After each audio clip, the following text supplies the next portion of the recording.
의식은 희미한 빛처럼 서서히 스며들었다.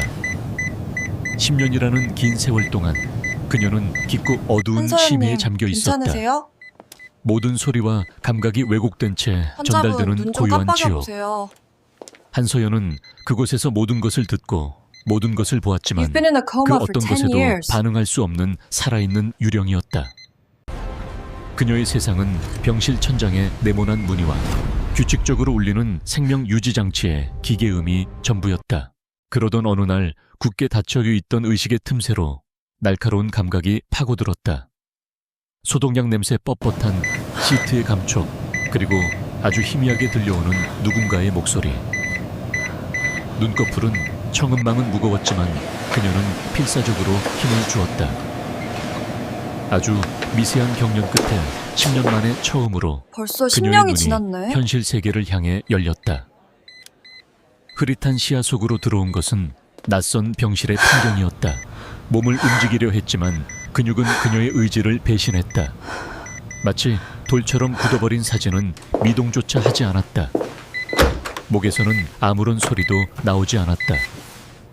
오직 눈동자만이 벌써 그녀가 10년이네요. 살아있음을 증명하는 유일한 수단이었다. 아직도 의식이 돌아오지 않으시니 그때 간호사로 보이는 여자가 들어와 안타깝네요. 익숙하게 링거를 확인했다. 그녀의 입에서 나온 말은 서연의 뇌리를 망치처럼 내리쳤다. 3015 환자분, 오늘도 여전하시네. 벌써 10년째라니 저분 동생분도 참 대단해. 동생. 그 한마디가 잊고 있던 기억의 수문을 열어젖혔다. 자, 칠흑 이제 같은 눈을 어둠 속에서 떴으니까 끔찍했던 간단한 그날의 의사소통을 할 기억이 수 있겠죠? 섬광처럼 터져 나왔다. 빗길을 질주하던 차 마주 오던 트럭의 헤드라이트, 그리고 핸들을 꺾기 직전 옆 난 차선에서 나란히 달리던 모든 차 걸 안에서 빼앗겼어. 자신을 보며 차갑게 웃고 있던 동생 한서화의 얼굴.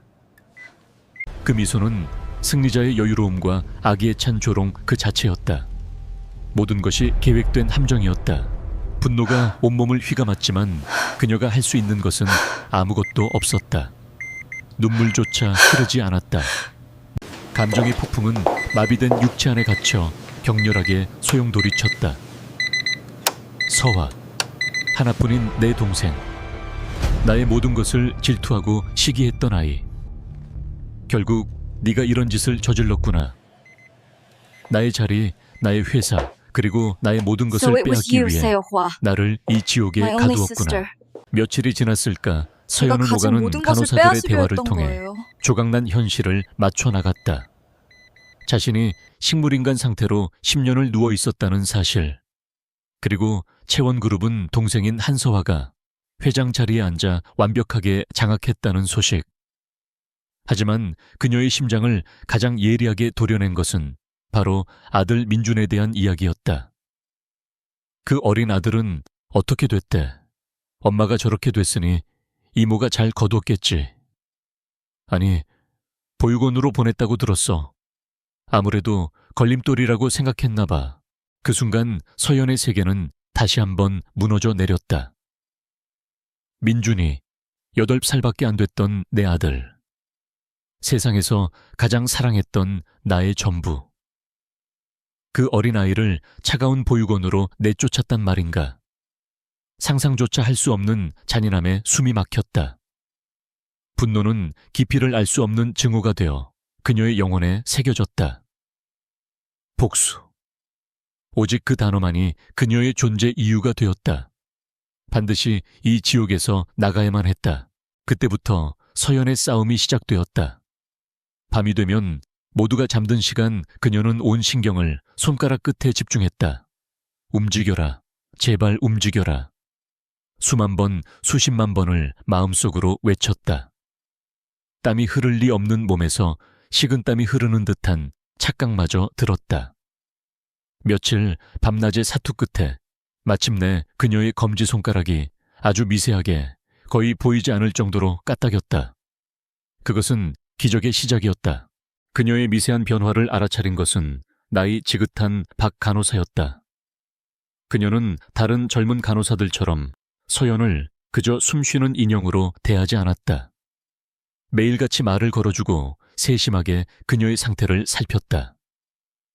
어느 날 밤 박 간호사는 서연의 손가락이 움직이는 것을 목격했다. 그녀는 놀라움을 감추지 못했지만 소란을 피우지 않았다. 대신 조용히 서연의 곁으로 다가와 귓가에 속삭였다. 회장님, 제 말이 들리시면 한 번 더 움직여 보세요. 서여연은 필사적으로 다시 한번 힘을 주었다. 손가락이 다시 한번 경련하듯 움직였다. 박 간호사의 눈에 이체가 서렸다. 그녀는 서연의 오랜 충신이었던 최 부장의 먼 친척이었다. 최 부장의 부탁으로 10년 동안 조용히 서연의 곁을 지키며 혹시 모를 기적을 기다리고 있었던 것이다. 그녀는 서연의 눈을 보며 굳은 의지를 읽었다. 아무에게도 말하지 않겠습니다. 지금부터 제가 밤마다 몰래 돕겠습니다. 재활 치료를 시작하는 겁니다.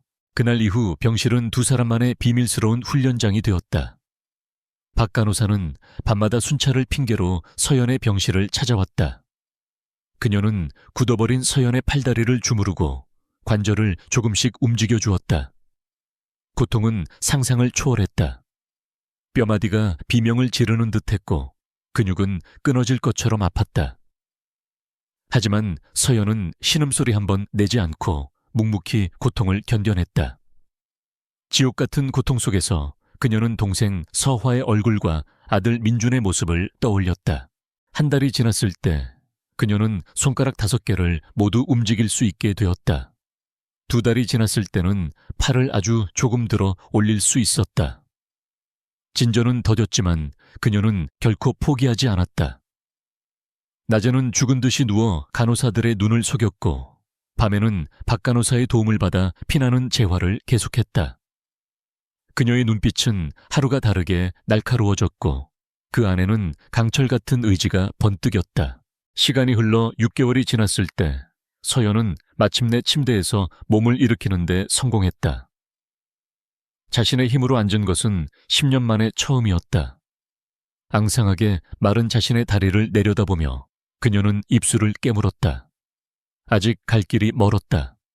하지만 가장 중요한 첫걸음을 뗀 것이다. 이제 곧 이 감옥 같은 병실을 벗어나 세상으로 나갈 것이다.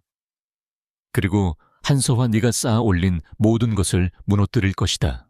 박 간호사는 그런 서연의 모습을 보며 조용히 눈물을 훔쳤다. 그녀는 서연이 단순히 살아남는 것을 넘어 모든 것을 되찾기 위해 돌아올 것임을 직감했다. 회장님, 조금만 더 힘내세요. 최 부장님도 계속 회장님을 기다리고 계십니다. 회장님의 사람들이 아직 남아 있습니다. 그 말은 서연에게 큰 힘이 되었다. 혼자가 아니었다. 그녀의 복수는 이제 시작에 불과했다. 어느 날 밤 서연은 박 간호사의 부축을 받아 간신히 침대 옆에 섰다. 다리는 후들거렸고 온몸은 비명을 질렀지만 그녀는 꿋꿋이 버텨냈다. 창밖으로 보이는 도시의 야경은 10년 전과 다름없이 화려했다. 저 불빛 어딘가에 자신의 아들 민준이가 있을 것이고 자신의 모든 것을 빼앗아간 동생이 있을 것이다. 서연은 차가운 유리창에 비친 자신의 낯선 모습을 응시했다. 유령처럼 창백하고 마른 모습이었지만 두 눈만은 맹수처럼 번뜩이고 있었다. 그녀는 마침내 굳게 닫혀있던 입을 열어 아주 작고 갈라진 목소리로 첫마디를 내뱉었다. 그것은 누군가의 이름을 부르는 소리가 아니었다. 그것은 복수를 향한 서곡이자 자신의 귀환을 알리는 선언이었다. 기다려. 그 목소리는 너무나 미약해서 박 간호사 외에는 아무도 듣지 못했지만 그 안에 담긴 무게감과 분노는 병실의 공기를 얼어붙게 만들기에 충분했다. 복수의 여신이 긴 잠에서 깨어나고 있었다. 그녀는 천천히 호흡을 가다듬으며 앞으로의 계획을 머릿속으로 그리기 시작했다. 서화가 가장 신뢰하는 의사들은 누구이며 그들의 약점은 무엇인가? 채원그룹의 자금 흐름 중 가장 취약한 고리는 어디인가? 10년 동안 그녀는 듣기만 했지만 그 시간 동안 세상은 변했고 그 변화의 흐름 속에서 새로운 기회와 위협이 공존하고 있었다. 그녀의 가장 강력한 무기는 과거의 정보가 아니라 10년의 세월을 뛰어넘는 통찰력과 전략이었다. 서연은 박 간호사를 통해 비밀리에 외부와 연락할 수단을 마련해달라고 부탁했다. 우선은 가장 믿을 수 있는 단 한 사람, 최 부장에게 자신의 생존을 알려야 했다. 한서화가 철저하게 감시하고 있을 테니 아주 은밀하고 신중하게 접근해야 했다. 그녀는 자신의 귀환이 서화에게 알려지는 순간 그것은 곧 전면전의 시작을 의미한다는 것을 잘 알고 있었다. 그리고 그 전쟁에서 승리하기 위해서는 완벽한 준비가 필요했다. 밤마다 이어지는 재활 훈련의 강도는 점점 높아졌다. 이제 그녀는 벽을 짚고 서너 걸음 정도는 걸을 수 있게 되었다. 근육이 붙기 시작하면서 앙상했던 몸에도 조금씩 생기가 돌았다. 하지만 그녀는 철저하게 자신의 상태를 숨겼다. 낮에는 여전히 미동도 없는 식물인간 환자 행세를 했다. 그런 이중생활 속에서 그녀의 정신은 더욱 강하고 날카롭게 단련되었다. 그녀는 서화가 자신을 이 외딴 요양병원에 가둔 이유를 곱씹었다. 아마도 언젠가 자신의 흔적을 완벽하게 지워버릴 생각이었을 것이다. 하지만 동시에 살아있는 자신을 내려다보며 승리감을 만끽하고 싶었을지도 모른다. 그 오만함이 바로 서화의 가장 큰 약점이었다. 그녀는 서연이 영원히 깨어나지 못할 것이라고 확신하고 있었을 것이다.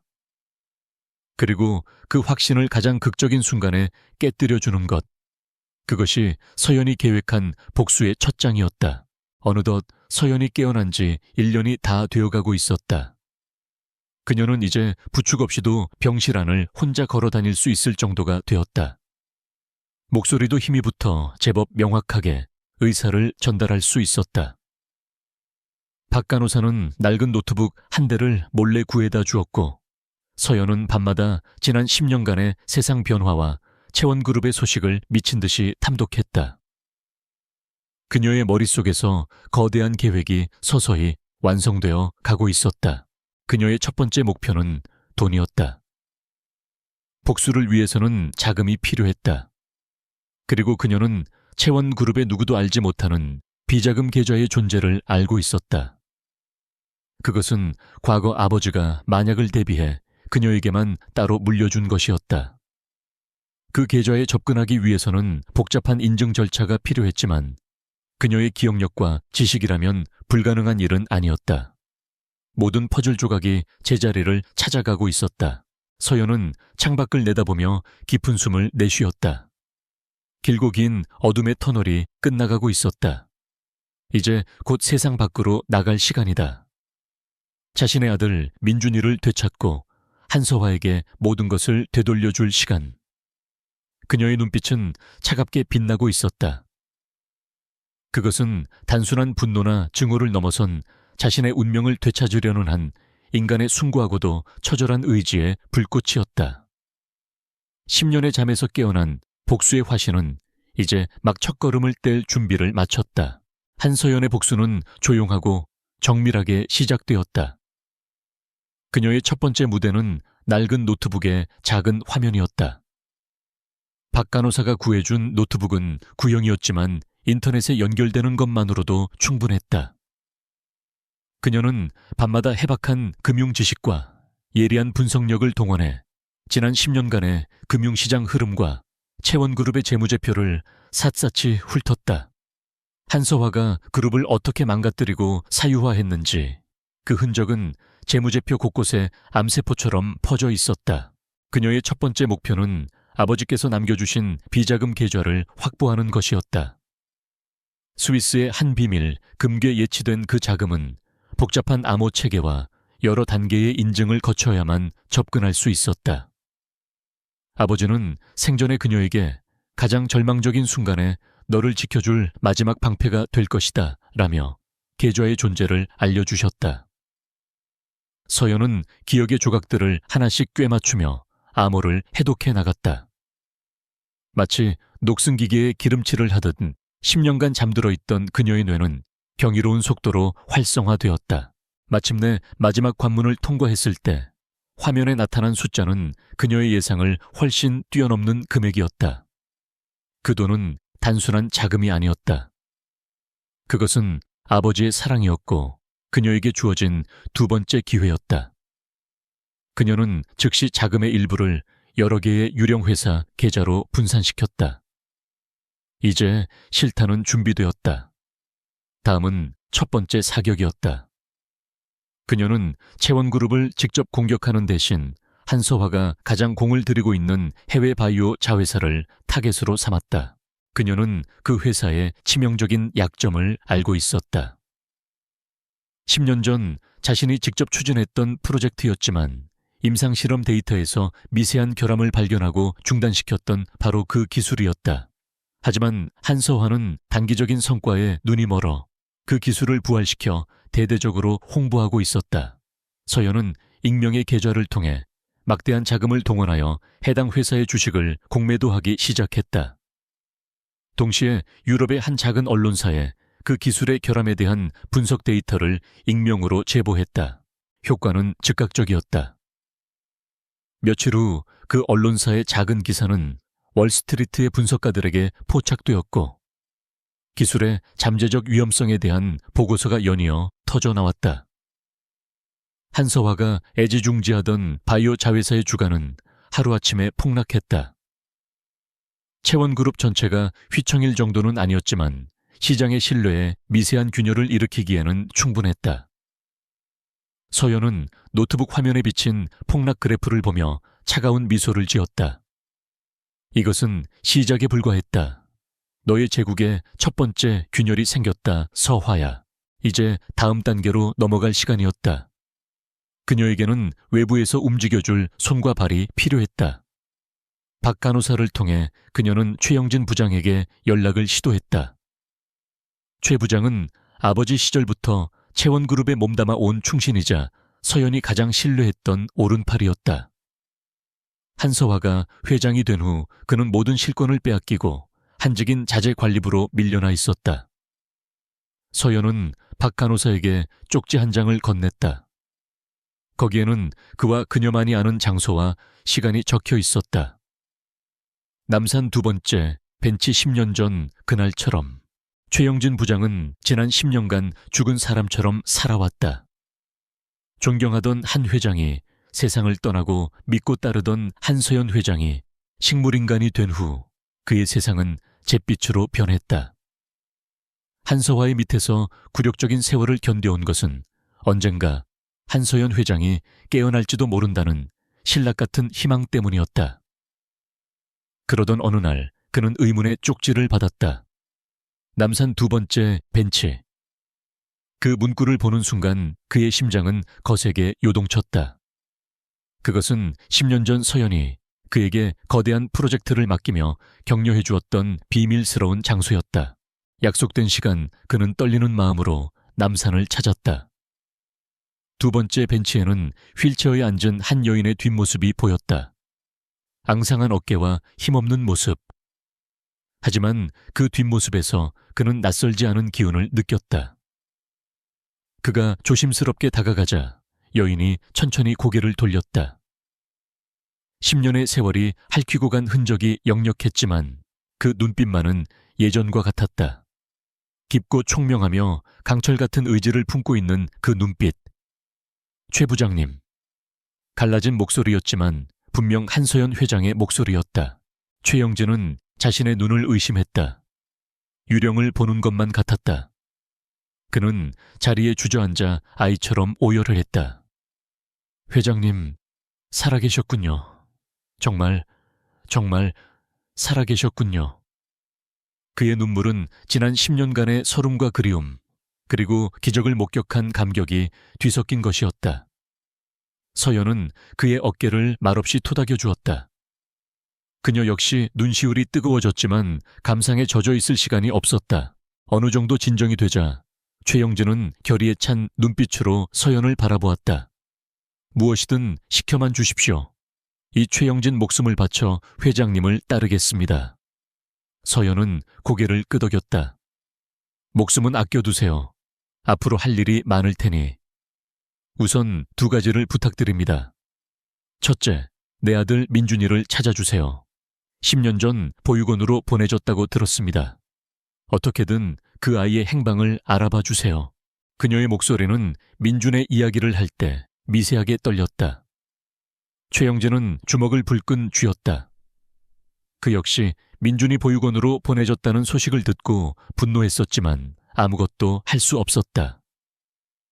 반드시 찾아내겠습니다, 회장님. 서연은 말을 이었다. 둘째, 지금 채원그룹 이사회의 권력 구도를 파악해 주세요. 누가 한서화의 사람이고 누가 돈에 움직이는 사람인지, 그들의 모든 약점과 비리 사소한 것 하나라도 놓치지 말고 긁어모아 주세요. 이제부터 사냥을 시작할 겁니다. 그녀의 지시는 명확하고 구체적이었다. 최영진은 예전에 유능한 전략가로 돌아온 서연의 모습에 전율을 느꼈다. 그는 모든 것을 기억하고 모든 것을 계획하고 있었다. 그는 굳은 표정으로 대답했다. 알겠습니다, 회장님.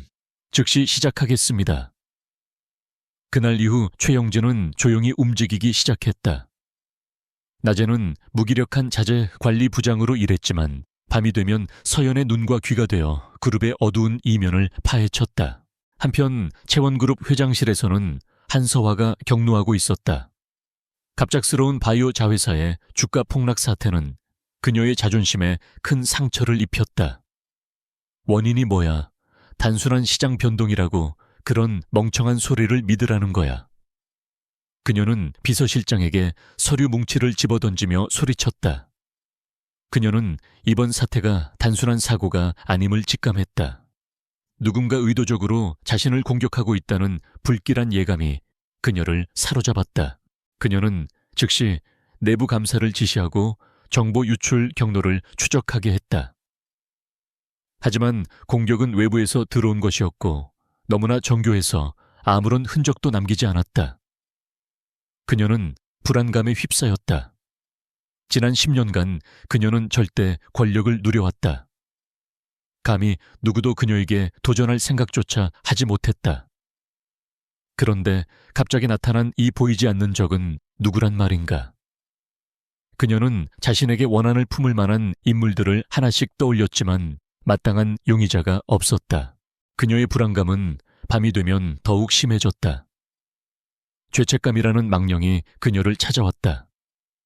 그녀는 종종 언니 서연의 꿈을 꾸었다. 꿈속에서 서연은 피를 흘리며 왜 그랬냐고 물었다. 그때마다 그녀는 비명을 지르며 잠에서 깨어났다. 그녀는 언니가 있는 요양병원에 매달 거액의 후원금을 보내고 있었다. 그것은 최소한의 속죄 행위이자 자신의 범죄를 영원히 봉인하려는 이기적인 자기 위안이었다. 그녀는 언니가 영원히 깨어나지 못할 것이라고 굳게 믿고 있었다. 최영준은 흥신소와 옛 정보원들을 총동원하여 민준의 행방을 추적했다. 과정은 쉽지 않았다. 민준은 여러 보육원을 전전하다가 16살 때 가출한 이후로 모든 기록이 끊겨 있었다. 하지만 최영진은 포기하지 않았다. 그는 민준이 마지막으로 머물렀던 보육원 주변의 뒷골목부터 샅샅이 뒤지기 시작했다. 그리고 마침내 한 인력시장에서 민준과 비슷한 인상의 청년을 봤다는 제보를 확보하게 되었다.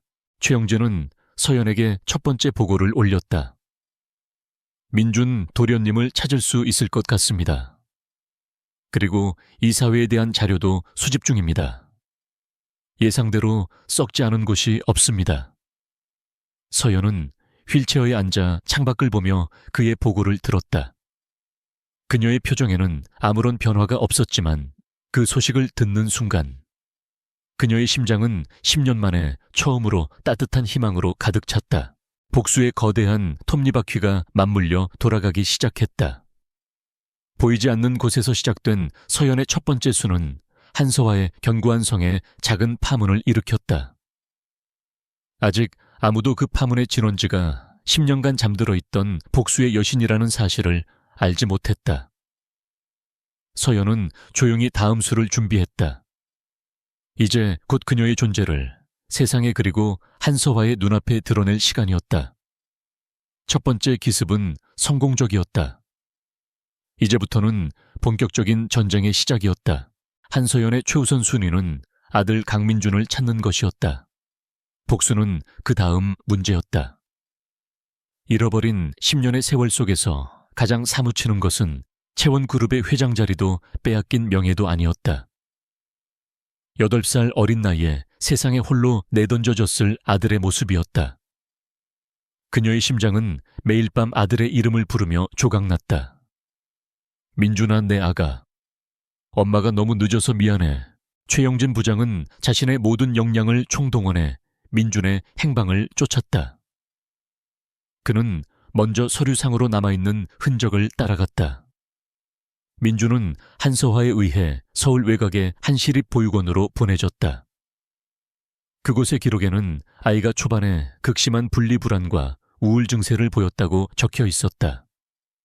엄마가 자신을 버렸다고 생각한 어린 아이가 겪었을 고통을 짐작하게 하는 대목이었다. 최영진은 주먹을 쥐었다. 그 후로도 민준은 여러 보육원을 전전했다. 잦은 싸움과 반항적인 태도 때문이었다. 기록은 민준이 16살이 되던 해 한 그룹홈에서 가출한 것을 마지막으로 끊겨 있었다. 2년이라는 시간 동안 아이는 세상 어디에도 없는 유령처럼 사라져 있었다. 최영진은 서연에게 이 사실을 보고하며 고개를 숙였다. 죄송합니다, 회장님. 더 이상 공식적인 기록이 남아있지 않습니다. 서연은 담담했다. 괜찮아요. 기록이 없다면 기록되지 않은 곳에 있겠지요. 뒷골목 공사장 항구. 세상의 가장 낮은 곳부터 찾아봐 주세요. 그 아이는 살아남기 위해 무슨 일이든 했을 겁니다. 그녀의 목소리는 차분했지만 그 안에는 아들에 대한 절대적인 믿음이 담겨 있었다. 내 아들은 그렇게 쉽게 무너질 아이가 아니야. 그는 살아있어. 반드시. 최영진은 방향을 바꾸었다. 그는 신용정보조회나 공식적인 방법 대신 뒷세계에 닳고 다른 베테랑 사립탐정을 고용했다. 탐정은 민준의 마지막 행적지였던 그룹홈 주변을 샅샅이 훑기 시작했다. 가출 청소년들이 모이는 쉼터 인력시장 값싼 여인숙 등을 며칠 동안 탐문한 끝에 마침내 결정적인 단서를 찾아냈다. 인천항 부근의 한 건설 현장에서 비슷한 인상의 청년이 일하고 있다는 정보였다. 최영진은 직접 현장으로 향했다. 먼지 가득한 공기와 기계 소음이 가득한 건설 현장은 아수라장이었다. 그는 안전모를 눌러쓰고 현장 소장을 찾아가 돈 봉투를 찔러주며 인부 명단을 확인했다. 강민준이라는 이름은 없었다. 하지만 탐정이 건네준 16살 때의 낡은 사진과 비슷한 얼굴을 한 청년이 눈에 띄었다. 그는 다른 인부들 사이에서 묵묵히 시멘트 포대를 나르고 있었다. 소년의 티를 갓벗은 얼굴이었지만 그늘진 눈빛과 굳게 담은 입술은 나이보다 훨씬 많은 세월의 무게를 담고 있었다. 가냘퍼 보였지만 다부진 어깨와 거친 손은 고된 노동의 흔적을 고스란히 보여주었다. 최영진은 직감했다.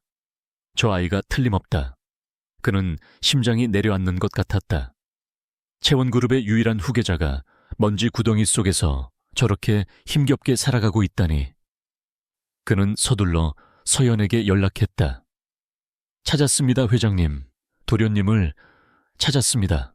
그 소식을 들은 서연은 휠체어 손잡이를 하얗게 될 때까지 꽉 잡았다. 기쁨과 슬픔 안도와 죄책감이 뒤섞인 감정의 파도가 그녀를 덮쳤다. 그녀는 박 간호사의 도움을 받아 10년 만에 처음으로 외출 준비를 했다.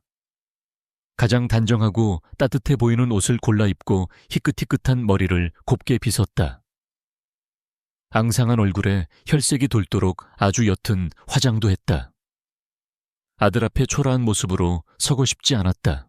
건설 현장으로 가는 차 안에서 서연은 창밖을 보며 수없이 되뇌었다. 민준이를 만나면 무슨 말부터 해야 할까? 미안하다는 말, 사랑한다는 말, 10년의 공백을 무슨 수로 메울 수 있을까? 그녀는 품속의 작은 나무 로봇을 소중하게 품고 있었다. 그것은 민준이 17살 때 그녀가 해외 출장에서 돌아오며 사다 준 선물이었다. 민준은 잠잘 때조차 그 로봇을 품에서 놓지 않았었다.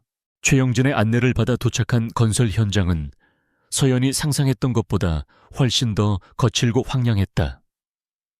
그녀는 차마 안으로 들어가지 못하고 현장 입구에서 휠체어에 앉아 아들이 나오기만을 기다렸다. 잠시 후 점심시간이 되었는지 인부들이 하나둘씩 쏟아져 나왔다.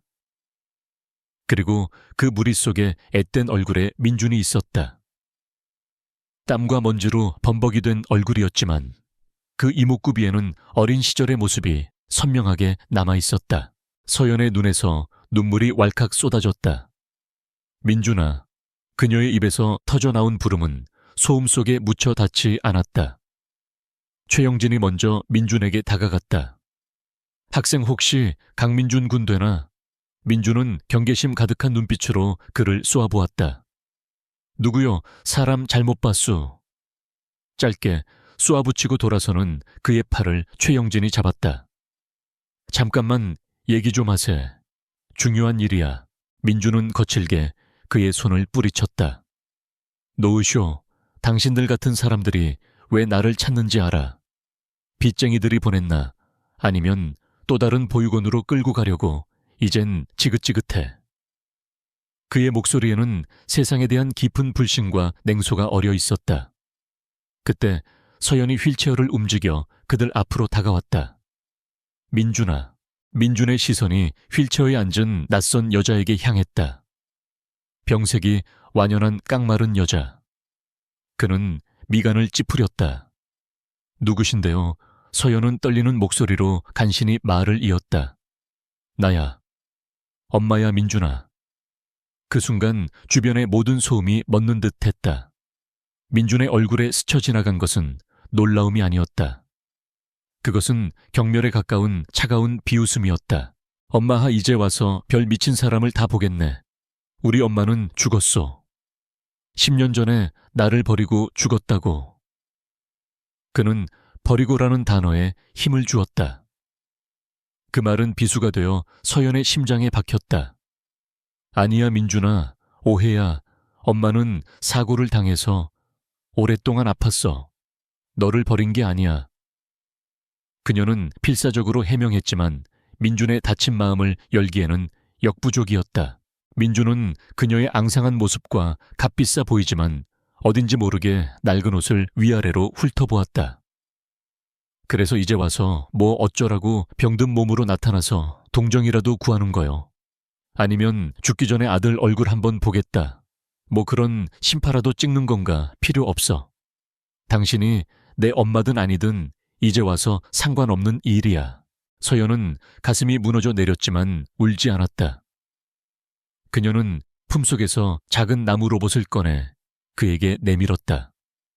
이거 기억나니? 네가 가장 아끼던 거잖아. 로봇 이름이 토토였지. 네가 직접 지어준 이름. 민준의 눈동자가 순간 흔들렸다. 그의 기억 저편에 희미하게 남아있는 나무 로봇의 감촉. 하지만 그는 곧 고개를 저으며 냉소를 되찾았다. 그런 걸로 나를 속일 수 있을 거라고 생각했다면 오산이야. 당장 내 눈앞에서 사라져. 그는 매정하게 돌아서서 다시 건설 현장으로 걸어 들어갔다. 그의 뒷모습은 너무나 외롭고 위태로워 보였다. 서연은 차마 그를 부르지 못하고 그의 모습이 사라질 때까지 망연자실하게 바라보았다. 10년 만의 재회는 그녀가 상상했던 최악의 모습보다도 더 비참하고 고통스러웠다. 그녀의 아들은 그녀를 원망하고 있었고 더 이상 믿지 않았다. 최영진이 안타까운 표정으로 그녀에게 다가왔다. 회장님, 너무 상심하지 마십시오. 도련님께서도 아직 혼란스러우실 겁니다. 서연은 천천히 고개를 들었다. 그녀의 눈에서는 눈물 대신 무서운 결심이 불타오르고 있었다. 아니요, 최 부장님. 상심하지 않습니다. 오히려 똑똑히 알게 되었어요. 내 아들이 지난 10년간 어떤 지옥 속에서 살아왔는지를. 그녀는 민준이 사라진 방향을 응시하며 나직이 말했다. 한서화, 내가 너를 용서할 수 있는 마지막 이유가 오늘 사라졌다. 넌 내 인생뿐만 아니라 내 아들의 인생까지 송두리째 망가뜨렸어. 이제 자비는 없어. 그녀의 복수는 이제 개인적인 원한을 넘어섰다. 그것은 아들의 잃어버린 세월을 되찾고 아들에게 씌워진 상처를 치유하기 위한 성전이 되었다. 첫 만남은 비록 실패했지만 그녀는 결코 포기하지 않을 것이다. 얼음처럼 차가운 아들의 마음을 녹이는 것. 그것이 그녀의 복수에서 가장 중요하고도 어려운 첫 번째 과제가 되었다. 채원그룹의 심장부 펜트하우스에 위치한 회장실의 공기는 유리처럼 차가웠다. 한서화는 통유리창 너머로 서울의 정영을 내려다보며 잘 벼린 칼날 같은 분노를 사귀고 있었다. 바이오 자회사의 주가 폭락 사태는 가까스로 수습되었지만 그녀의 자존심에 남은 상처는 골마 들어가고 있었다. 단순한 시장의 변동성이 아니었다. 모든 것이 너무나 정교하고 시기적절했다. 마치 자신의 패를 훤히 들여다보는 누군가가 저지른 일 같았다. 그녀는 최고급 가죽 소파에 몸을 던지며 비서실장을 불렀다. 내부 감사팀 아직도 아무것도 못 찾아냈어. 월급만 축내는 벌레들 같으니라고. 비서실장은 땀을 뻘뻘 흘리며 고개를 숙였다. 죄송합니다, 회장님. 공격은 해외의 유령 계좌를 통해 이루어졌고 정보 유출의 흔적을 찾을 수가 없었습니다. 너무나 깨끗합니다. 깨끗하다는 그 말이 한서화의 신경을 더욱 날카롭게 긁었다. 한서화의 통치 방식은 공포와 이익 분배에 기반했다. 그녀는 이 사회를 철저히 자신의 사람들로 채우고 막대한 성과급과 특혜를 안겨주며 그들의 충성을 샀다. 감히 누구도 그녀의 결정에 토를 달지 못했다. 하지만 이번 사태 이후 그 견고했던 충성의 성벽에 미세한 금이 가기 시작했다. 그녀는 그것을 본능적으로 느낄 수 있었다. 보이지 않는 적은 그녀의 돈뿐만 아니라 그녀의 권위까지 공격하고 있었다. 바로 그 시각 도시의 한 허름한 오피스텔에서는 한서연이 최영진 부장과 함께 채원그룹 이사들의 프로필을 검토하고 있었다. 화면에 떠있는 얼굴들은 하나같이 기름지고 탐욕스러워 보였다. 서연은 10년 전 자신이 직접 뽑거나 상대했던 그들의 본성을 꿰뚫어 보고 있었다. 박상무는 여전히 도박을 끊지 못했군요. 최근에는 해외 원정까지 다녀왔으니 빚이 상당하겠어요. 최영진이 놀란 눈으로 그녀를 바라봤다. 어떻게 그걸... 서연은 희미하게 미소 지었다. 사람은 쉽게 변하지 않아요, 최 부장님.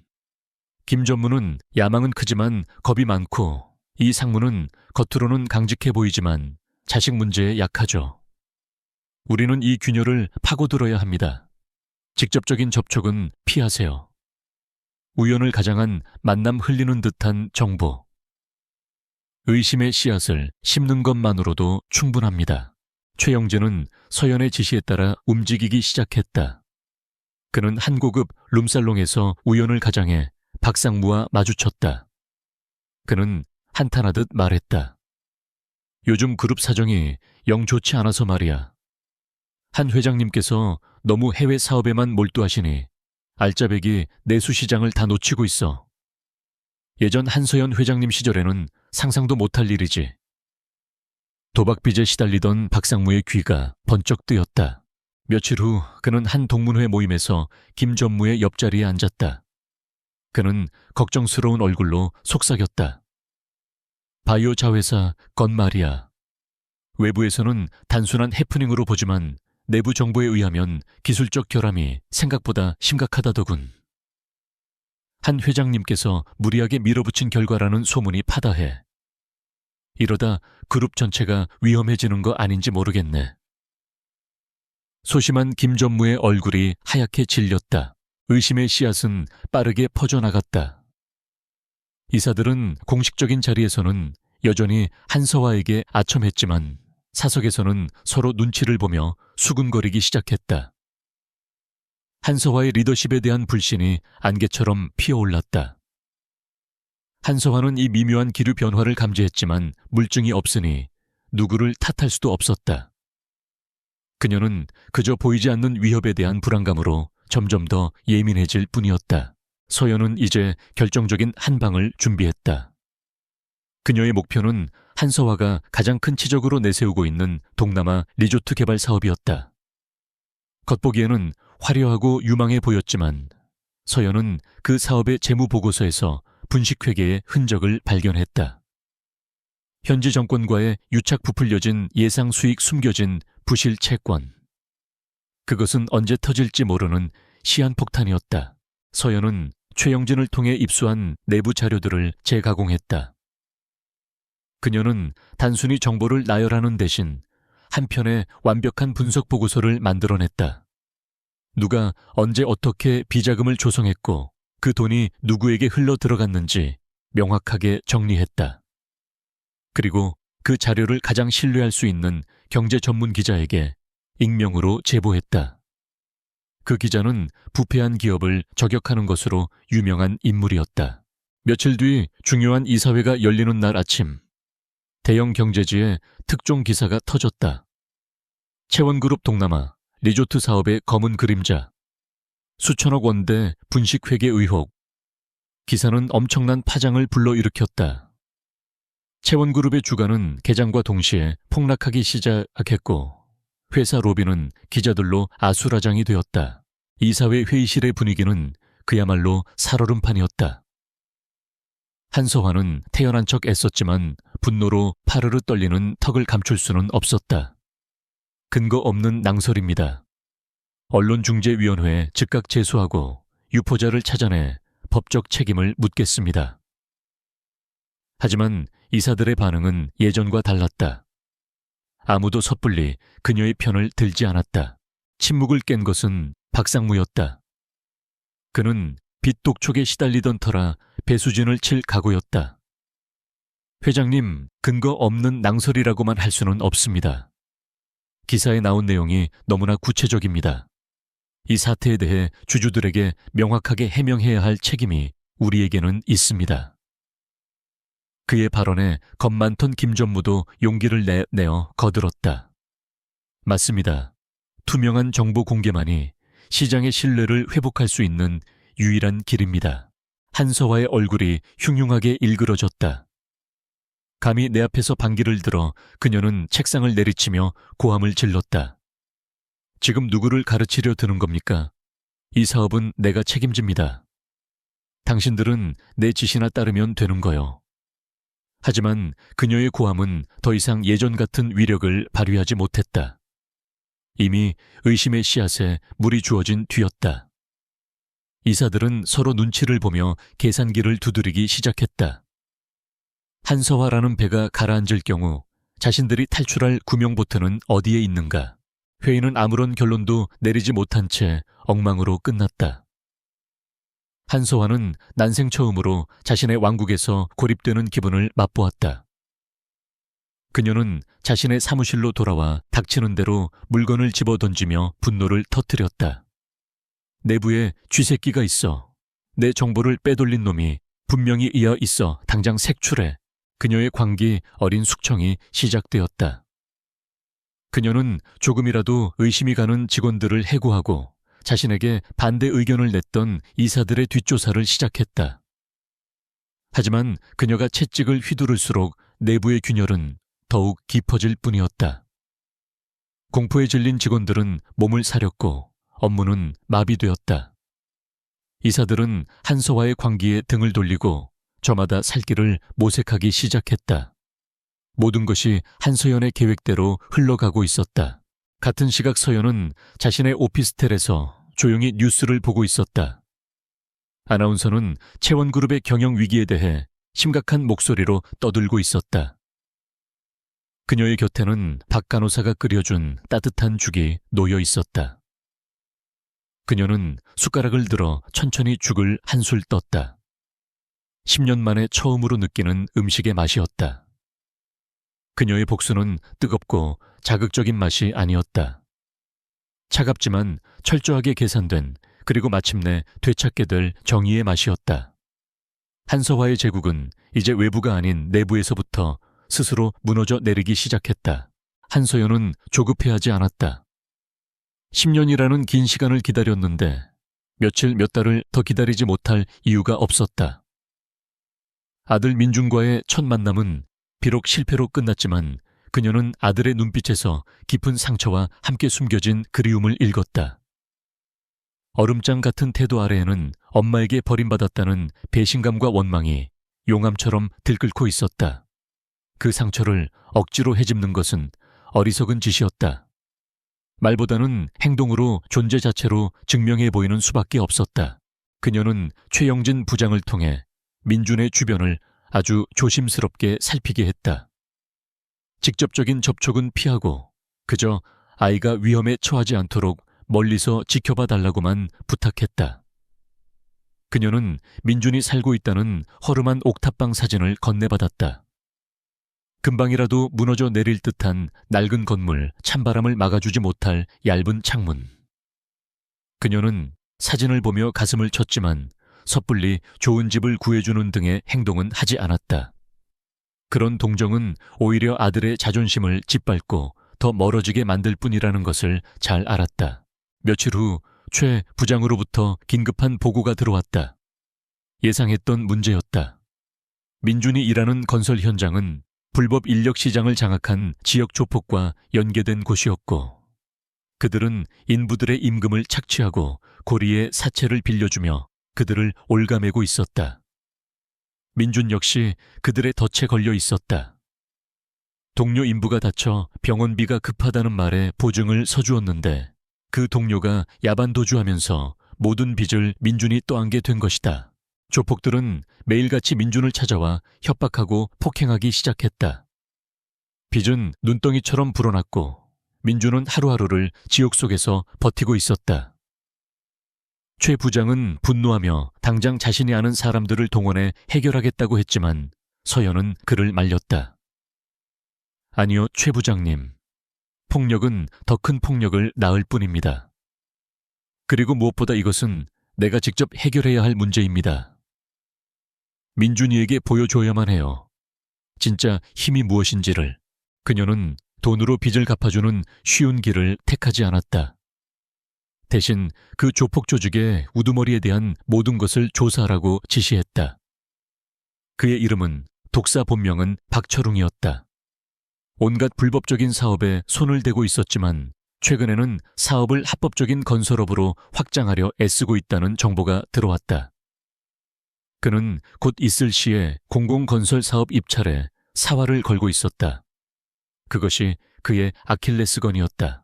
서연은 조용한 찻집에서 박철웅에게 만나자는 연락을 취했다.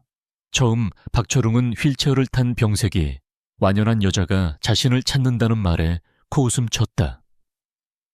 하지만 채원그룹 건설 사업이라는 키워드를 듣자 그는 마지못해 약속 장소의 모습을 드러냈다. 그는 값비싼 양복을 입고 있었지만 그가 풍기는 위압감과 야비함은 감춰지지 않았다. 그는 거만한 태도로 서연의 맞은편에 앉았다. 볼 일이 뭐요? 아줌마 바쁜 사람이니 용건만 간단히 하시지. 박철웅이 다리를 꼬며 말했다. 서연은 흔들림 없는 눈빛으로 그를 마주 보았다. 강민준이라는 아이, 당신 부하들이 괴롭히고 있다고 들었어요. 그 아이에게서 손 떼세요. 박철웅은 어이가 없다는 듯이 웃음을 터뜨렸다. 하, 그 빚쟁이 꼬마 엄마라도 되나. 자식 교육 똑바로 시키지 그랬어. 빚을 졌으면 갚는 게 세상 이치 아니겠어. 서연은 조용히 찻잔을 들어 한 모금 마셨다.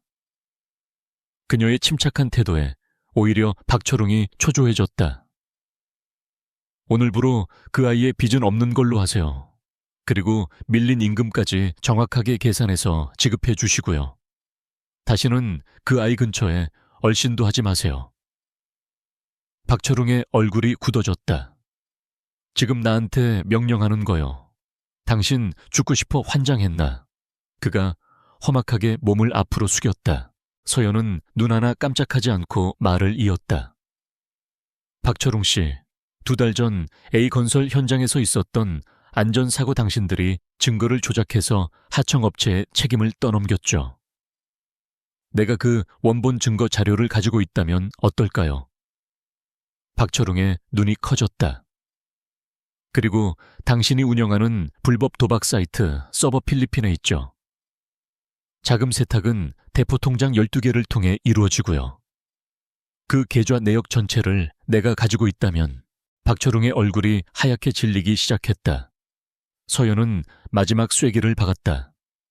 현재 당신이 가장 공을 들이고 있는 시청 건설 사업 입찰. 담당 심사위원장이 나와는 구면인 사이인데 내가 이 자료들을 그분께 참고 자료로 보내드린다면 과연 당신의 오랜 수건 사업이 이루어질 수 있을까요? 서연은 작은 USB 하나를 테이블 위에 올려놓았다. 선택은 당신이 하세요. 어린아이의 푼돈 몇 푼과 당신의 인생 전부. 어떤 게 더 가치 있는지는 잘 아시겠죠? 박철웅은 전신에 소름이 돋는 것을 느꼈다. 눈앞의 여자는 병약한 환자가 아니었다. 모든 것을 꿰뚫어 보는 괴물이었다. 그는 식은땀을 흘리며 다급하게 말했다. 알겠습니다. 아니, 알겠습니다, 여사님. 당장 그렇게 조치하겠습니다. 그 아이는 제가 목숨 걸고 보호하겠습니다. 그러니 제발. 서연은 아무 말 없이 휠체어를 돌려 찻집을 나섰다. 싸움은 그렇게 싱겁게 끝났다. 가장 강력한 힘은 주먹이 아니라 상대의 가장 약한 곳을 정확히 찌르는 지략에서 나온다는 것을 그녀는 다시 한번 증명했다. 다음 날 민준의 옥탑방에 박철웅이 직접 찾아왔다. 그는 90도로 허리를 숙이며 민준에게 사과하고 두툼한 돈 봉투를 내밀었다. 그동안 미안했다, 학생. 이건 밀린 임금하고 위자료다. 빚은 다 없던 걸로 할 테니 앞으로 무슨 일이 생기면 나한테 바로 연락해. 영문을 모르는 민준은 어안이 벙벙했다.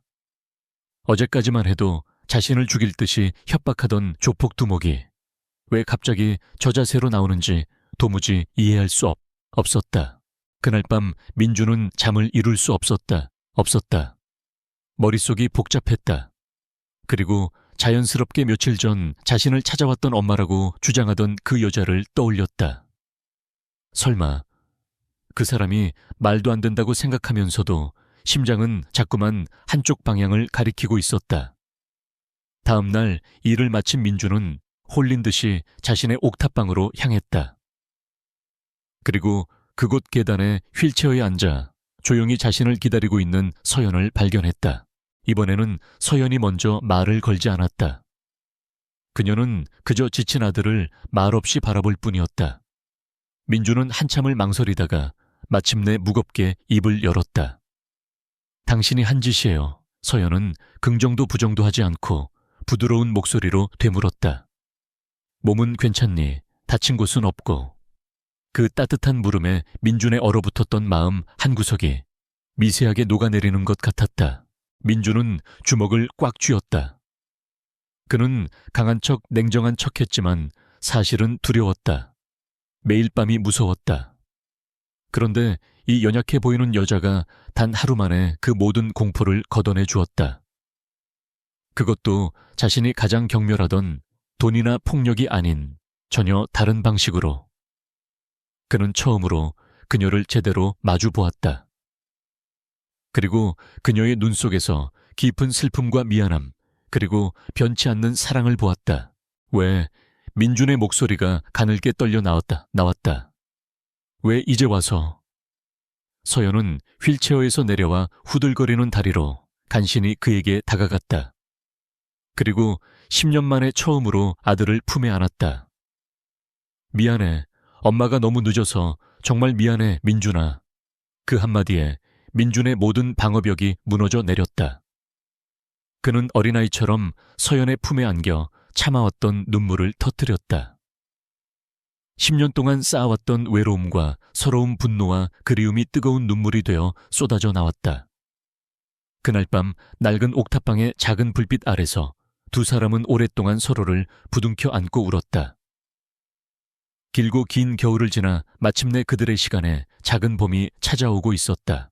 민준과 함께 허름한 오피스텔로 돌아온 후 한서연의 세상은 비로소 색깔을 되찾았다.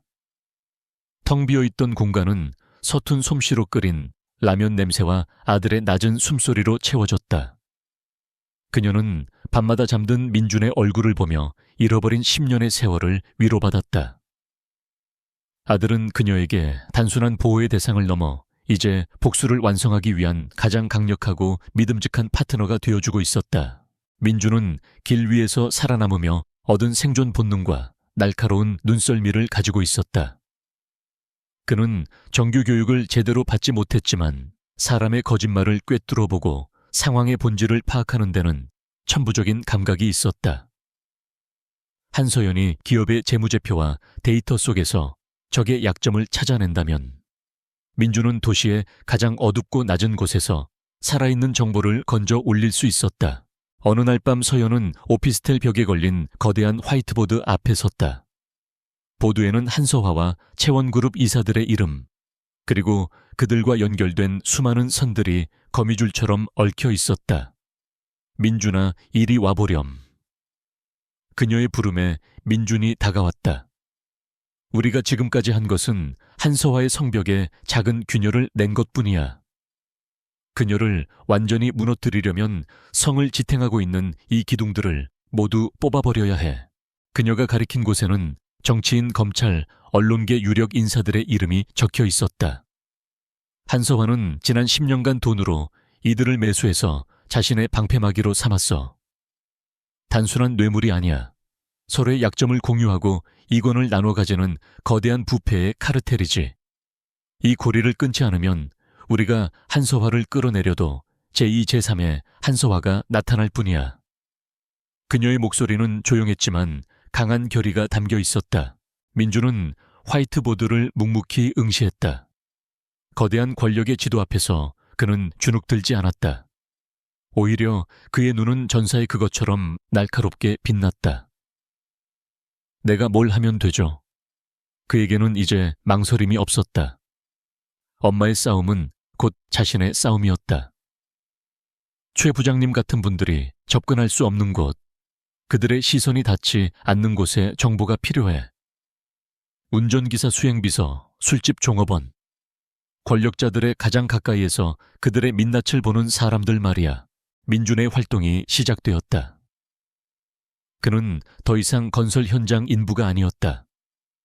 그는 대리운전 기사로 위장해 고급 술집 앞에서 밤을 새웠고 퀵서비스 배달원으로 변신해 여의도 증권가를 누볐다. 그는 놀라울 정도로 능숙하게 주변 환경에 녹아들었다. 사람들은 경계심 없이 그의 앞에서 속내를 털어놓았고 그는 그 대화의 조각들을 하나도 놓치지 않고 머릿속에 담았다. 그의 첫 번째 목표는 채원그룹의 특혜 사업을 노골적으로 밀어주고 있는 김영수 의원이었다. 민주는 며칠 동안 김 의원의 운전기사가 자주 들르는 기사식당에 출근 도장을 찍었다. 그는 자연스럽게 그와 안면을 두고 술잔을 기울이며 푸념을 들어주었다.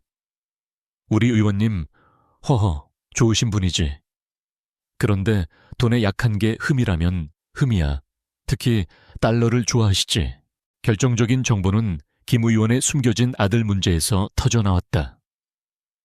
의원의 운전기사는 술에 취해 김 의원이 혼외자의 유학자금을 대기 위해 채원그룹으로부터 정기적으로 후원금을 받고 있다는 사실을 털어놓았다. 돈은 대포폰을 쓰는 한 브로커를 통해 현금으로만 전달된다고 했다. 민주는 그 브로커의 인상착의와 주로 활동하는 지역을 기억해 두었다. 민준이 물어온 정보는 최영진 부장이 확보한 채원그룹의 비자금 흐름과 정확하게 일치했다. 서연은 퍼즐 조각이 맞춰지는 것을 보며 감탄했다. 잘했다, 민준아. 정말 잘했어. 그녀의 칭찬에 민준은 어색해하면서도 싫지 않은 표정을 지었다. 그는 처음으로 누군가에게 인정받고 필요한 존재가 되었다는 사실에 가슴 한구석이 따뜻해지는 것을 느꼈다. 이제 그들의 다음 목표는 부패한 검찰 라인이었다. 과거 채원그룹의 비리 의혹이 터졌을 때마다 불기소 처분을 내렸던 남부지검의 박진태 부장검사. 그는 청렴결백한 이미지로 유명했지만 서연은 그의 위선을 의심하고 있었다. 민주는 박 부장검사가 자주 찾는다는 고급 한정식집의 주차관리원으로 취직했다. 며칠을 잠복한 끝에 민주는 박 부장검사가 한서화의 비서실장과 밀회하는 장면을 목격했다. 그는 두 사람이 주고받는 서류 가방을 놓치지 않았다. 그는 두 사람의 대화를 직접 들을 수는 없었지만 그들의 은밀한 분위기와 서류 가방의 존재만으로도 충분한 증거였다. 그는 즉시 두 사람의 모습과 차량 번호를 휴대폰 카메라에 담았다. 완벽한 물증은 아니었지만 부패의 연결고리를 증명할 중요한 단서였다. 서효연과 민준 그리고 최영진 부장은 오피스텔에 모여 정보를 종합했다. 화이트보드의 거미줄은 점점 더 촘촘하고 명확해졌다. 채원그룹의 비자금이 유령회사를 거쳐 정치인에게 흘러 들어가고 그 정치인은 특혜 법안으로 보답한다. 기업에 문제가 생기면 검찰이 수사를 무마해주고 언론은 우호적인 기사로 여론을 덮는다. 완벽하게 맞물려 돌아가는 부패의 시스템이었다. 최 부장은 심각한 얼굴로 말했다.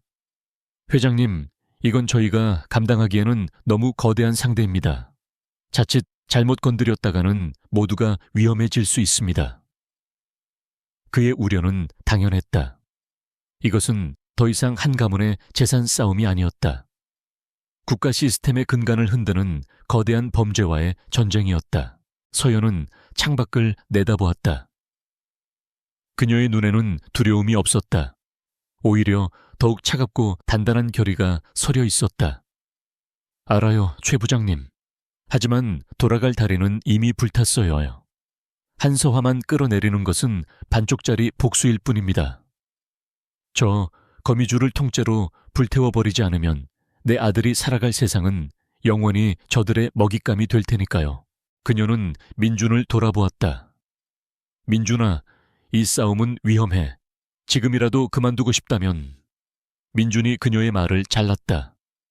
싫어요. 끝까지 갈 거예요. 그의 목소리는 어렸지만 그 안에 담긴 의지는 누구보다 강했다. 그는 지난 10년간 세상의 가장 어두운 곳에서 저런 권력자들이 만들어낸 시스템의 희생양이 되어 살아왔다. 이제 더 이상 도망치거나 숨지 않을 것이다. 그날 밤 서연은 새로운 계획을 세웠다. 이 거대한 부패의 네트워크를 한 번에 무너뜨리기 위해서는 더 강력하고 확실한 증거, 즉 그들의 거래 내역이 담긴 비밀 장부가 필요했다. 그리고 그녀는 그 장부가 어디에 있을지 짐작가는 곳이 있었다. 한서화가 가장 신뢰하는 재무담당 이사, 그리고 그의 개인 금고. 이제 그 금고를 열어야 할 시간이었다. 그것은 지금까지와는 차원이 다른 훨씬 더 대담하고 위험한 작전이 될 것이었다. 모자의 복수는 이제 대한민국을 뒤흔들 거대한 태풍의 눈을 향해 돌진하고 있었다. 거대한 부패의 거미줄을 눈앞에 확인한 한서연은 서두르지 않았다. 적이 강하고 거대할수록 정면으로 부딪히는 것은 하책 중의 하책이었다. 성을 무너뜨리기 전에 성주의 정신을 먼저 파괴해야 했다. 그녀는 한서화의 가장 깊은 곳에 자리한 죄책감과 불안을 공략하기로 마음먹었다. 물리적인 증거를 잡기 위한 작전에 앞서 치밀한 심리적 공격으로 상대의 균형을 완벽하게 무너뜨리는 것. 그것이 그녀의 다음 수순이었다. 한서화는 잠을 자지 못했다. 연이어 터진 악재와 이사회의 미묘한 반항기류, 그리고 보이지 않는 적의 존재는 그녀의 신경을 쇠약하게 만들었다. 그녀는 회장실에 야전 침대를 들여놓고 밤낮 없이 일에 매달렸지만 불안감은 사라지지 않았다. 오히려 어둠이 내리면 10년 전 그날의 끔찍한 기억이 망령처럼 그녀를 찾아와 괴롭혔다. 언니의 피 묻은 얼굴, 조카의 울음소리가 환청처럼 귓가에 맴돌았다. 그러던 어느 날 아침 평소처럼 가장 먼저 출근한 그녀는 자신의 집무실 책상 위에서 기이한 것을 발견했다. 투명한 크리스털 화병에 꽂힌 하얀 호접란 한 송이. 그것은 언니 한서연이 살아생전 가장 좋아했던 꽃이었다. 서연은 중요한 계약을 성사시킨 날이나 기분 좋은 날이면 늘 자신의 책상 위에 호접란을 놓아두곤 했다. 한서화는 온몸의 피가 차갑게 식는 것을 느꼈다. 그녀의 집무실은 24시간 경비 시스템이 작동하며 오직 그녀의 지문과 홍채 인식으로만 문을 열 수 있었다. 외부인의 침입은 불가능했다. 그녀는 당장 보안팀장을 호출해 고함을 질렀다. 누구야 대체? 누가 내 사무실에 들어온 거지? 당장 CCTV 확인해. 하지만 밤사이 녹화된 영상에는 개미 한 마리 얼씬한 흔적이 없었다. 보안팀장은 귀신에 홀린 듯한 표정을 지었다. 회장님, 정말 아무도 들어온 적이 없습니다. 그날 이후 한서화의 불안은 공포로 변했다. 그녀는 모든 직원을 의심의 눈초리로 쳐다보았고 사소한 소리에도 소스라치게 놀랐다. 그녀는 집무실의 모든 화분을 치워버리고 자물쇠를 몇 겹으로 더 설치했다. 하지만 그것은 시작에 불과했다. 며칠 뒤 중요한 해외 투자자와의 화상회의 중이었다. 갑자기 스피커에서 아주 희미하게 음악 소리가 흘러나왔다. 그것은 슈베르트의 세레나데였다. 어릴 적 비 오는 날이면 언니와 함께 낡은 전축으로 밤새워 듣던 그 곡. 두 사람만의 추억이 담긴 음악이었다. 음악은 몇 초 만에 끊겼지만 한서화의 임에는 식은땀이 흥건했다. 그녀는 회의에 집중할 수 없었고 횡설수설하다 결국 중요한 투자건을 놓치고 말았다. 그녀는 기술팀을 닥달했지만 그들은 해킹의 흔적도 시스템 오류도 찾지 못했다. 마치 허공에서 소리가 피어난 것 같았다. 한서연은 자신의 오피스텔에서 최영진 부장의 보고를 들으며 조용히 차를 마셨다. 호접란은 최 부장과 오랜 친분이 있는 빌딩의 야간 미화 아주머니를 통해 전달되었다. 음악은 민준이 채원그룹의 내부 통신망의 아주 작은 보안 허점을 찾아내 짧게 송출한 것이었다. 두려움은 전염성이 강하죠. 한서화는 이제 자신의 그림자조차 믿지 못하게 될 겁니다. 서연의 눈빛은 차갑게 빛났다. 민준은 엄마의 이런 모습이 조금은 낯설고 무섭게 느껴졌다. 엄마 이렇게까지 할 필요가 있어요. 그의 물음에 서연은 아들의 손을 부드럽게 잡았다. 민준아, 이건 단순한 괴롭힘이 아니야. 사냥꾼이 맹수를 잡기 전에 함정 주위로 몰아넣는 과정과 같아. 이성을 잃고 흥분한 맹수는 스스로 함정에 뛰어들게 되어 있거든. 우리는 한서화가 스스로 무너지도록 길을 열어주는 것뿐이야. 심리적 공격의 정점은 며칠 뒤에 찾아왔다. 퇴근하던 한서화는 자신의 차 뒷좌석에서 작은 메모지 한 장을 발견했다. 거기에는 단 한 줄의 문장이 너무나도 익숙한 필체로 적혀 있었다. 서화야, 잘 지내니? 그것은 틀림없는 언니 한서연의 필체였다. 10년간 단 한 번도 본 적 없는 하지만 결코 잊을 수 없는 바로 그 글씨체. 한서화는 비명을 지르며 메모지를 구겨 던졌다. 그녀는 미친 사람처럼 운전기사의 멱살을 잡고 흔들었다. 누가 이 채 탔었어? 말해, 누구야? 운전기사는 영문도 모른 채 벌벌 떨었다. 그날 차를 이용한 사람은 한서화 자신뿐이었다. 그녀는 거의 실신 직전 상태로 비틀거리며 자신의 펜트하우스로 돌아왔다. 그리고 그날 밤 그녀는 집안의 모든 거울을 깨부셨다. 거울 속 자신의 모습에서 언니의 환영을 보았기 때문이었다. 그녀의 관계는 회사 경영에 직접적인 영향을 미치기 시작했다. 그녀는 누구도 믿지 못하고 중요한 결제를 미뤘으며 충성스러운 비서실장에게까지 스파이가 아니냐며 폭언을 퍼부었다. 이사회 멤버들은 공포에 질린 폭군이 되어버린 그녀를 멀리하기 시작했다.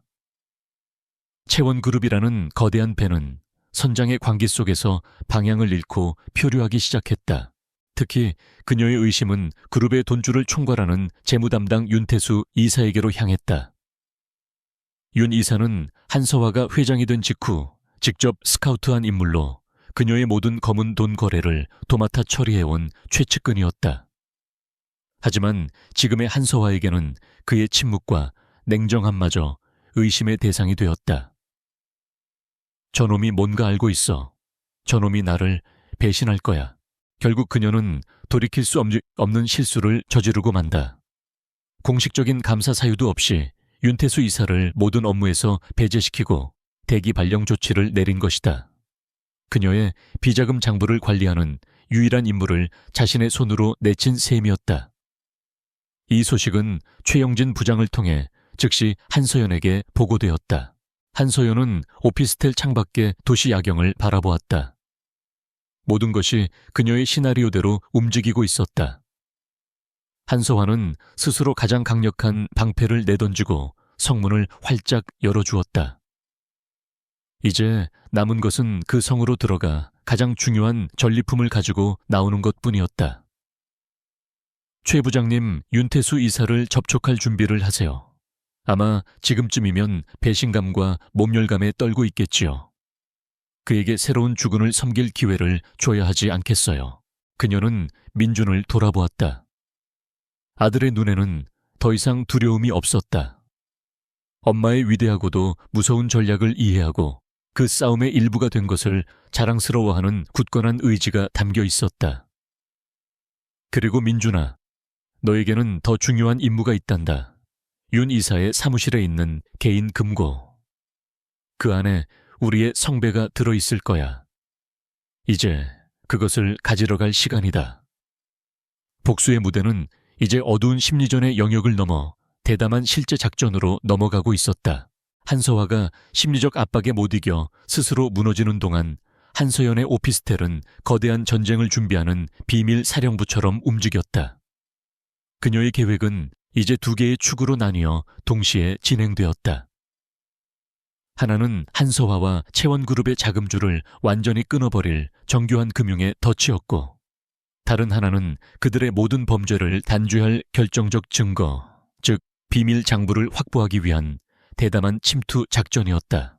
세호연은 최영진 부장과 아들 민준을 앞에 두고 새로운 계획을 설명했다.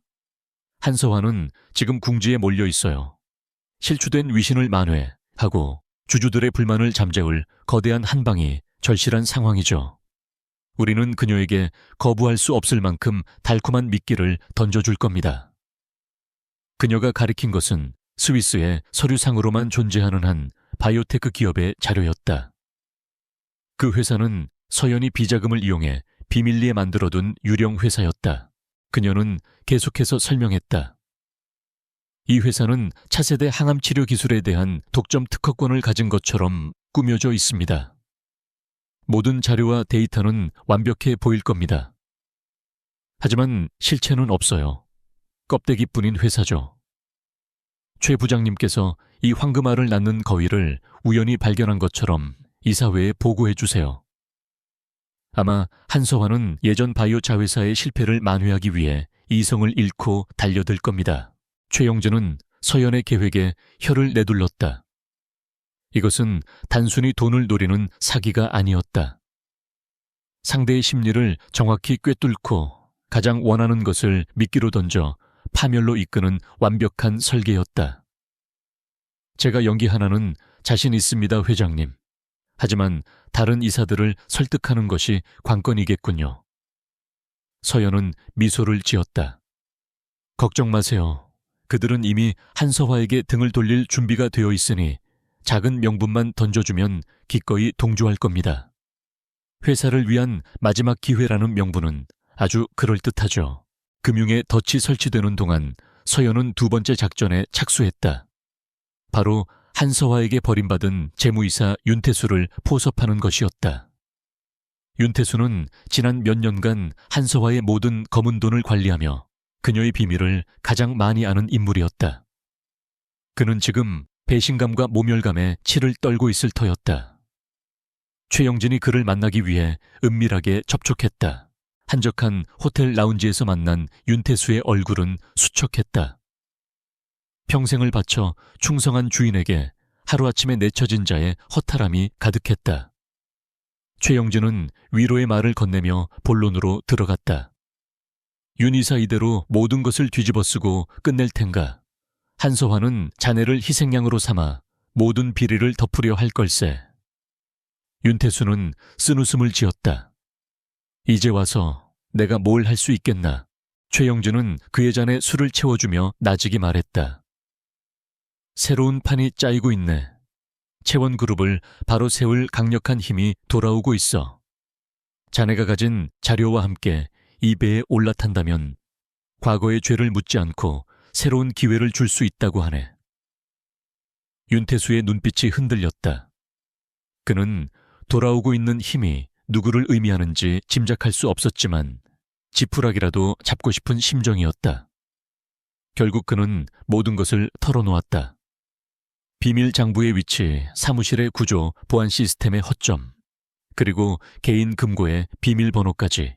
이제 모든 준비는 끝났다. 무대에 오를 주인공은 민준이었다.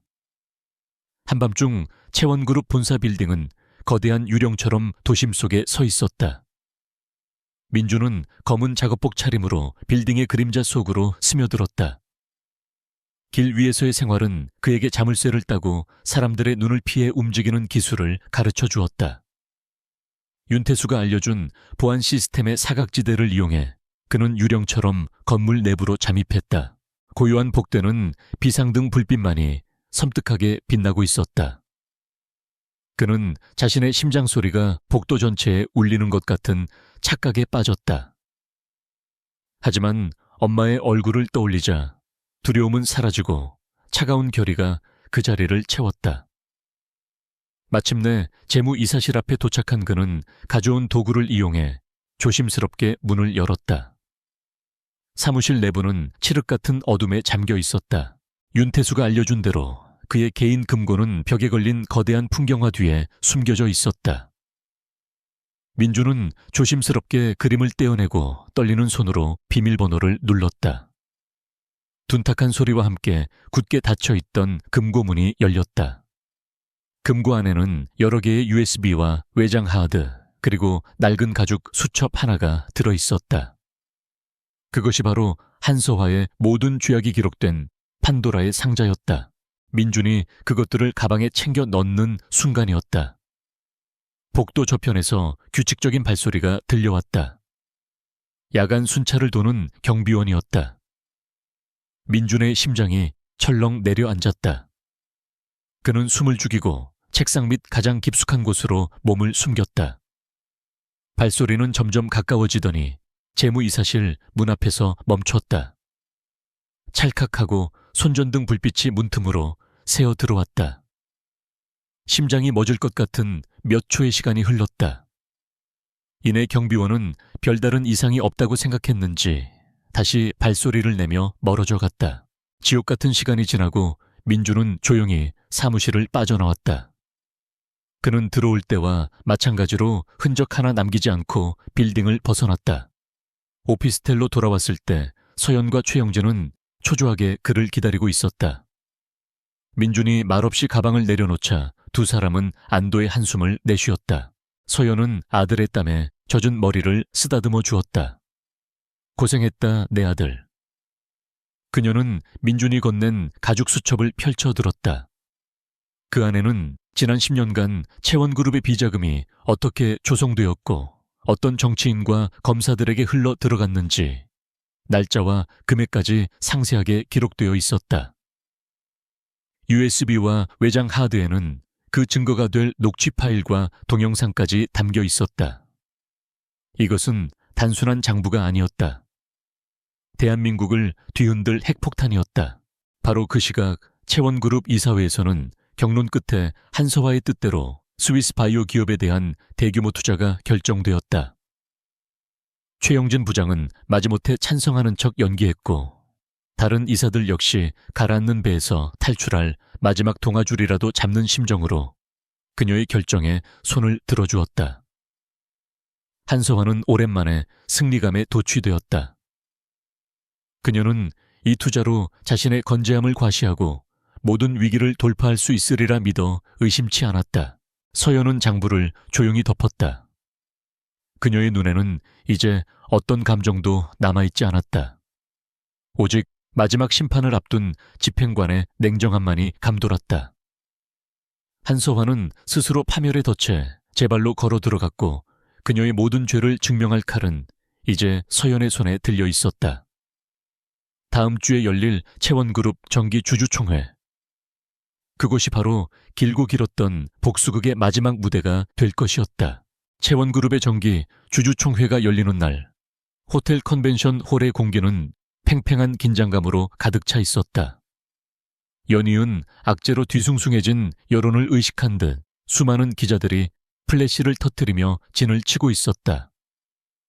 한서화는 이 모든 불안을 잠재우려는 듯 평소보다 더욱 화려하고 위압적인 모습으로 단상에 섰다. 그녀의 얼굴에는 승리자의 자신감이 넘쳐 흘렀다. 그녀는 준비된 연설문을 읽어 내려가기 시작했다. 최근의 위기는 모두 경쟁 세력의 음해일 뿐이며 채원그룹은 굳건하다고 역설했다. 그리고 마침내 비장의 카드를 꺼내들었다. 존경하는 주주 여러분, 그리고 내외 귀빈 여러분.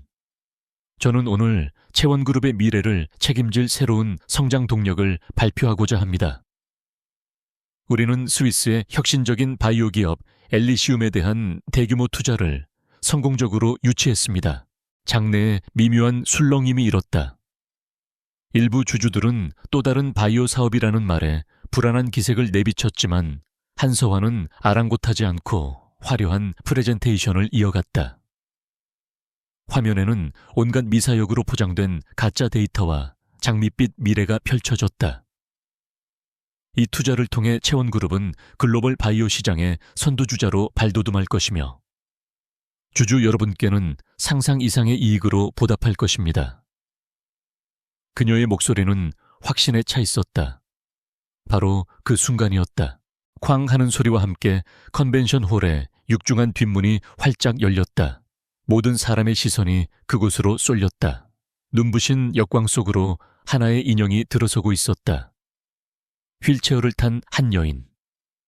그리고 그 휠체어를 미는 한 젊은 청년. 처음에는 다들 영문을 몰라 어리둥절했다. 하지만 그녀가 천천히 안으로 들어와 조명을 받자 장내는 물을 끼얹은 듯 조용해졌다. 그리고 이내 여기저기서 경악에 찬 탄성이 터져 나왔다. 단상 위에 서 있던 한서화의 얼굴에서 핏기가 사라졌다. 그녀는 자신의 눈을 의심하며 유령이라도 본 사람처럼 새하얗게 질려버렸다. 10년간 식물인간으로 누워있던 아니 죽은 사람이나 다름없었던 언니 한서연이었다. 그녀의 곁에는 훌쩍 자랐지만 어린 시절의 모습을 간직한 조카 강민준이 서 있었다. 저건 말도 안 돼. 한서화의 입에서 떨리는 목소리가 새어나왔다. 한서연은 최영진 부장의 도움을 받아 단상 옆에 마련된 발언대로 천천히 다가갔다. 그녀는 10년의 병상 생활로 앙상하게 말랐지만 그 눈빛만은 회의장 전체를 압도할 만큼 형형하게 빛나고 있었다. 안녕하세요, 주주 여러분. 그리고 오랜만이구나, 서화야. 그녀의 목소리는 나지막했지만 마이크를 통해 장내 전체에 서늘하게 울려 퍼졌다. 한서화는 그제야 정신을 차린 듯 날카롭게 소리쳤다. 당신은 누구야? 우리 언니는 죽었어. 저건 가짜야. 경비팀 뭐 하는 거야? 당장 저 미친 여자를 끌어내. 하지만 아무도 움직이지 못했다. 모든 이들이 눈앞의 비현실적인 광경에 압도되어 숨을 죽이고 있었다. 서연은 동생의 발악을 차갑게 응시하며 말을 이었다. 내가 죽었어야 했겠지. 10년 전 그 빗길에서 네가 사주한 트럭에 받쳐 영원히 사라졌어야 했겠지. 하지만 유감스럽게도 나는 살아 돌아왔다. 너의 모든 죄악을 심판하기 위해서. 그녀의 말 한마디 한마디는 비수가 되어 한서화의 심장에 박혔다. 조악이라니 무슨 헛소리야. 한서화가 광기 어린 목소리로 부정했다. 서연은 더 이상 그녀와 말을 섞지 않았다. 대신 뒤쪽의 대형 스크린을 향해 손짓했다. 모든 증거가 여기에 있다. 스크린이 바뀌면서 낡은 가죽 수첩의 한 페이지가 화면 가득 클로즈업 되었다. 거기에는 김영수 의원 달러 아들 유학자금이라는 글자와 함께 날짜와 금액이 선명하게 적혀 있었다. 객석에 앉아있던 김 의원의 얼굴이 하얗게 질렸다. 스크린은 계속해서 바뀌었다. 박진태 부장검사에게 전달된 뇌물의 내역, 언론사 간부들을 상대로 한 로비 자금, 그리고 그 모든 거래를 증명하는 통장 내역과 녹취 파일의 일부가 공개되었다. 장내는 이제 경악을 넘어 아수라장이 되었다. 기자들은 미친 듯이 카메라 셔터를 눌렀고 주주들은 분노의 고함을 터뜨렸다. 이게 다 무슨 소리야. 사기꾼 내 돈 물어내. 한서환은 무너져 내렸다. 그녀는 단상을 붙잡고 주저앉아 아니야, 전부 거짓말이야, 조작된 거야 라고 중얼거렸다. 서연은 그런 그녀에게 마지막 결정타를 날렸다. 그리고 주주 여러분, 여러분의 소중한 돈이 투자된 스위스 엘리시움이라는 회사의 실체를 보여드리겠습니다. 화면에는 스위스의 한적한 시골 마을에 있는 낡고 작은 우편함 주소 하나가 나타났다. 그 회사는 실체도 기술도 없는 오직 채원그룹의 돈을 빼돌리기 위해 만들어진 서류상의 유령 회사였다. 채원그룹의 막대한 자금이 공중으로 증발해버렸다는 사실이 만천에 공개되는 순간이었다. 이것은 비리를 넘어선 회사 자체를 파괴하는 배임 행위였다. 아예 한서환은 마침내 이성을 잃고 짐승 같은 비명을 질렀다. 그녀는 흐트러진 머리를 한 채 비틀거리며 서연에게 달려들었다. 네가 다 망쳤어, 죽어버려. 하지만 그녀의 손이 서연에게 닿기 전 민준이 앞을 가로막았다. 10년 전 그녀가 차갑게 내버렸던 어린 조카가 이제 산처럼 그녀의 앞을 막아선 것이다. 바로 그때 컨벤션 홀의 문이 다시 열리고 제복을 입은 검찰 수사관들이 들이닥쳤다. 최영진 부장이 미리 손을 써둔 것이었다. 수사관들은 망연자실한 한서화에게 다가가 차가운 수갑을 채웠다. 한서화 씨 횡령 배임 및 살인교사 혐의로 긴급 체포합니다. 수갑이 채워지는 둔탁한 소리와 함께 지난 10년간 이어져 온 그녀의 화려했던 제국은 먼지처럼 허무하게 무너져 내렸다. 그녀는 수사관들에게 끌려가면서도 서연을 향해 증오찬 저주를 퍼부었지만 그 목소리는 더 이상 아무런 힘도 갖지 못했다.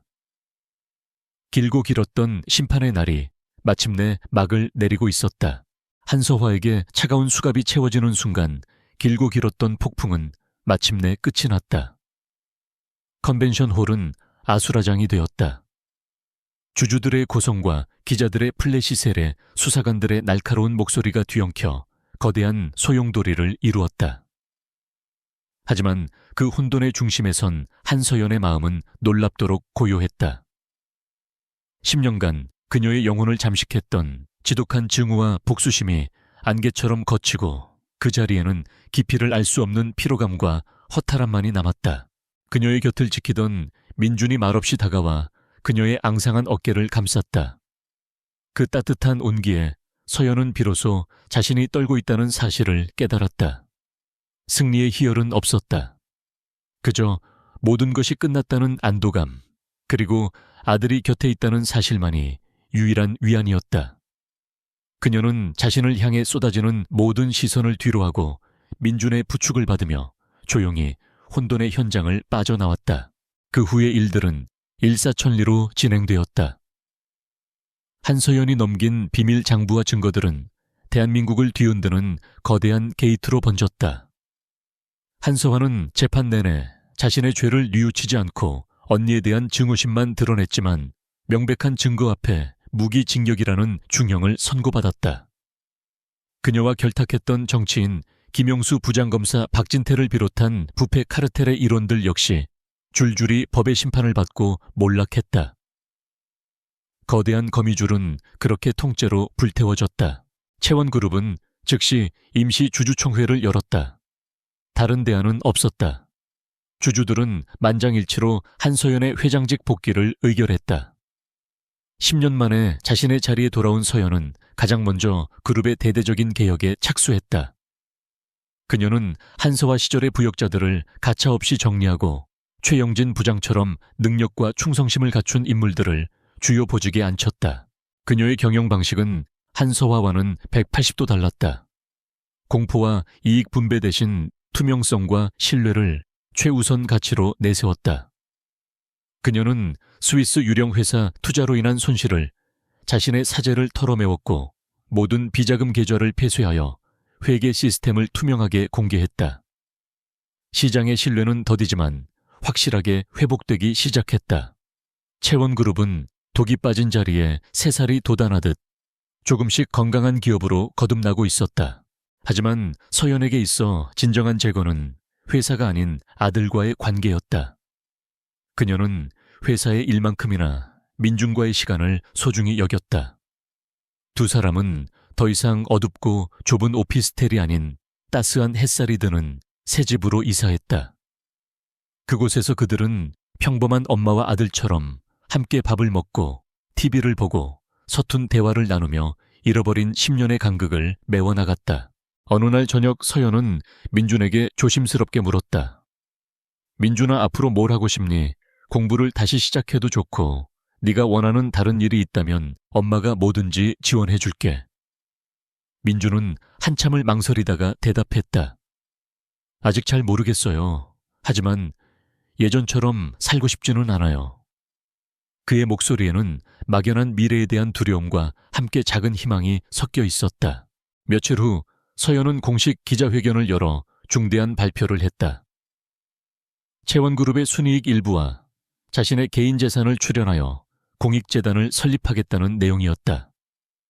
재단의 이름은 민준재단. 그 목적은 보육시설의 아이들이나 가정의 보호를 받지 못하는 청소년들이 교육의 기회를 잃지 않고 사회의 건강한 일원으로 자립할 수 있도록 돕는 것이었다. 제 아들 역시 지난 10년간 세상의 가장 어둡고 아픈 곳에서 홀로 서야만 했습니다. 이 재단은 그 시간들에 대한 저의 반성이자 이 땅의 모든 민준이들에게 보내는 미안함의 편지입니다. 다시는 제 아들과 같은 아이들이 나오지 않도록 채원그룹은 이제 사회적 책임을 다하는 기업이 되겠습니다. 그녀의 진심 어린 발표에 세상은 뜨거운 박수를 보냈다. 민준은 TV를 통해 그 모습을 지켜보고 있었다.